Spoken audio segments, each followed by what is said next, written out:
Oi, hoje é domingo. Normalmente, nos domingos eu não gravo. Eu não faço esse vídeo no meu canal do YouTube. Normalmente, no domingo eu folgo. Mas eu estou em quarentena desde 14 de março, não é isso, mesmo? Desde o dia 8 de março. Ou seja, essa semana, quarta-feira, eu vou completar um mês aqui em casa. Estou em quarentena antes de ser decretada pelo governador e pelo prefeito de São Paulo. A Isabel, o Arthur, que também não tem ido à escola, e que agora a escola está fechada, mas antes disso ele já não ia. Nós estamos aqui lutando contra a velocidade fatídica do contágio do novo coronavírus. E nesse sentido, então eu gostaria de prestar uma homenagem, dar uma satisfação a você, meu inscrito, goste ou não goste dos meus comentários, aceite ou não, venho aqui com a minha, tentando contribuir com a minha experiência, com o que eu posso lhes trazer de novo ou de velho, né, nessa discussão. Hoje eu tenho uma novidade boa. A renúncia de Jair Bolsonaro, em meio à pandemia do novo coronavírus, é rejeitada por 59% dos brasileiros, segundo a Datafolha. Eu quero esclarecer a vocês que renúncia não é golpe, é claro. E renúncia não é impeachment. Impeachment é um processo judicial, sendo que os juízes são os congressistas e que, por uma maioria de 3/5, decide se tira ou não o presidente do cargo por cometer crimes de responsabilidade. Foi o que aconteceu com o Collor, foi o que aconteceu com a Dilma. A renúncia, não. A renúncia é um gesto pessoal, intransferível e indiscutível. Nisso eu me valho da experiência histórica. A primeira grande renúncia foi uma renúncia trágica. Foi a renúncia de Getúlio Vargas, que deu um tiro de revólver no próprio peito ao não suportar a pressão que havia do que se chamava República do Galeão à época, e esse suicídio abalou o país, virou a opinião pública do país que estava contra ele por causa da roubalheira, e depois do suicídio passou a ficar emocionalmente a favor dele. Houve um cortejo no Rio, o enterro dele em São Borja, com discurso emocionado de Tancredo, etc. Uma outra renúncia foi a renúncia de Jânio Quadros, em 61, com 9 meses de governo. Jânio Quadros tentou dar um golpe. Ele tentou renunciar, mandar para o Congresso. Enquanto o Congresso discutia com a lerdeza habitual, ele retomava o poder e fechava o Congresso. Não deu certo, porque o senador Auro de Moura Andrade usou exatamente esse argumento que eu falei a vocês. A renúncia é um ato pessoal, intransferível, não pode ser exposto a qualquer tipo de discussão. É o caso de uma eventual renúncia do Bolsonaro. O Bolsonaro renuncia ao cargo se quiser. É também um aviso, essa pesquisa que eu vou completar para vocês. 37% querem que o presidente renuncie, 4% não souberam responder. A pesquisa foi feita entre quarta-feira e sexta-feira da semana passada, de 1º a 3 de abril. Pois bem, acontece que está havendo um certo esgarçamento, né, do diálogo entre executivo e legislativo, com algumas intromissões do judiciário, e isso pode levar a esses poderes a impressão que pode simplesmente passar por cima de uma decisão do eleitorado. A decisão do eleitorado é garantida por isso. A maioria dos brasileiros a reconhece como legítima e fica, inclusive, contra a renúncia do Bolsonaro. A pessoa pode até dizer, não, eu sou a favor de que ele renuncie, mas não é uma decisão que ninguém pode influir, só ele pode tomar. Isso aí dá uma certa tranquilidade. Espero que essa tranquilidade acalme também o presidente da República na questão do isolamento social, né? Aliás, nesse sentido, eu queria ler aqui para vocês uma notícia que eu acabo de ver. O advogado-geral da União, o doutor André Mendonça, que o Bolsonaro tem lançado aí como o nome a substituir o decano Celso de Mello no Supremo Tribunal Federal, encaminhou ontem ao Supremo Tribunal Federal um documento em que afirma que o governo federal segue as recomendações da Organização Mundial da Saúde no combate à pandemia do novo coronavírus.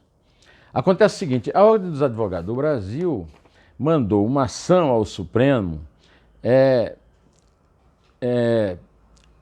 para obrigar o presidente a seguir as recomendações de isolamento social da Organização Mundial da Saúde e a respeitar as medidas restritivas dos estados e municípios.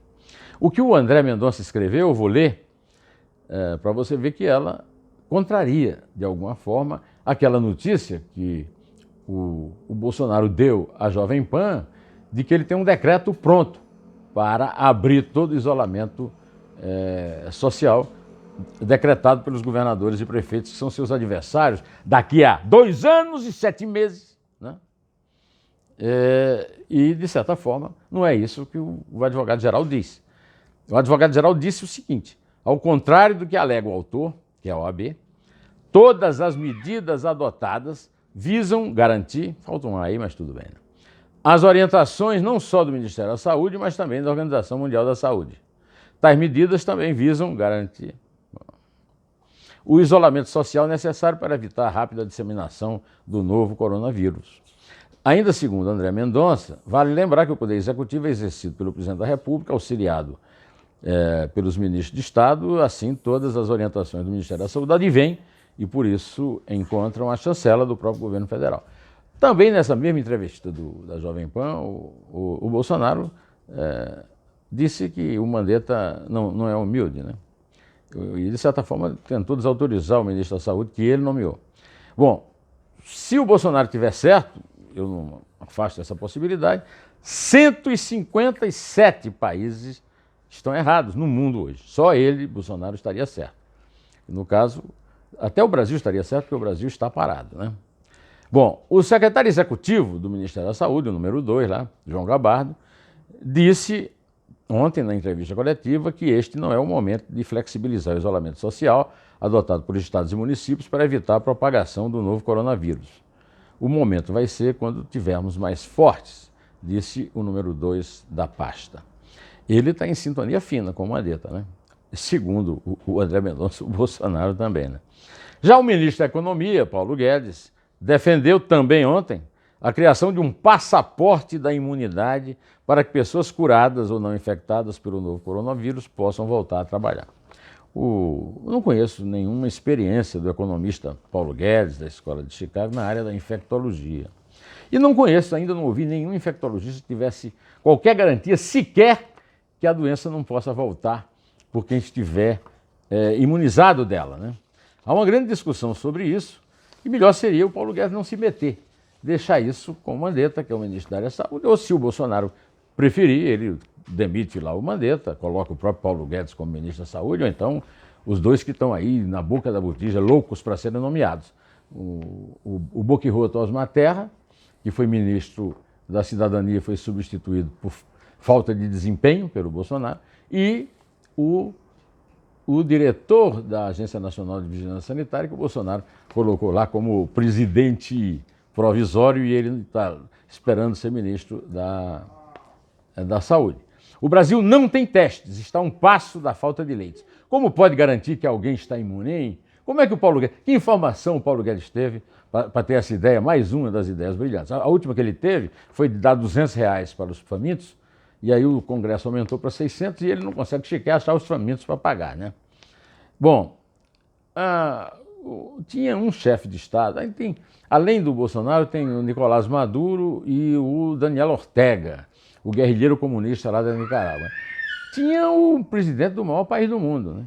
O mais poderoso, o Donald Trump. O Donald Trump, ontem, disse o seguinte, e essa aqui é uma homenagem que eu presto a todos os bolsonaristas que me escreveram pedindo para eu consultar minhas fontes, e minha fonte era o próprio Donald Trump, e agora eu vou repetir aqui.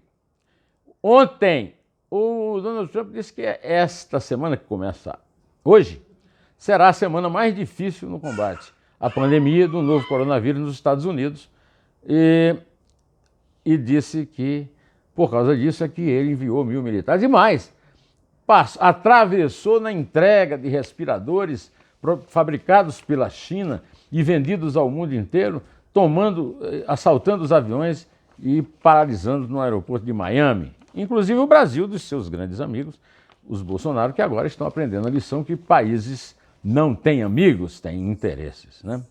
Pois bem, eu quero, antes de terminar, denunciar os oportunistas da calamidade, entre eles advogados de defesa de bandidos que estão soltando criminosos de alto perigo em nome de uma decisão humanitária.